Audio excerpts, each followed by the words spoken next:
இது என்னோட second baby. செக்கப்புக்காக வந்தேன். ஃபர்ஸ்ட் டைம் வந்தப்பயே எனக்கு வந்து டிடி வேக்சினேஷன் போடும்போதே யூவின் ஆப் பற்றி நர்ஸ் வந்து இன்ஃபார்ம் பண்ணிடலாங்க. யூவின் செயலி கோவிட் செயலியை அடிப்படையாக கொண்டு அது வந்து உருவாக்கப்பட்டது. இதன் நோக்கம் எம்சிபி கார்டு அல்லது தாய் சேய் நல அட்டை டிஜிட்டல் மயமாக்குவதற்காக இந்த யூவின் செயலியை உருவாக்கப்பட்டது.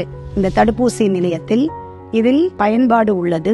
அடுத்த ஊசி எங்க எப்போ போடணுன்றது உங்களுக்கு முன்கூட்டியே வந்து மெசேஜ் வந்துடும். அந்த மெசேஜ் வச்சு நீங்க வந்து போட்டுக்கலாம் அப்படின்னு சொன்னாங்க.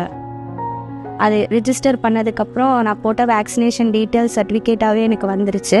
ஆனால் இந்த ஆதார் எண் கொண்டு இந்த செயலி மூலம் அவர்கள் பதிவேற்றுவதால் எந்த குழந்தைக்கு எந்த தடுப்பூசி நான் தர வேண்டும், எது வந்து மாறுபட்டு இருக்கிறது என்பதை நாங்கள் மிக எளிதாக அறிந்து நான் இதை கொடுத்து விடுகிறேன்.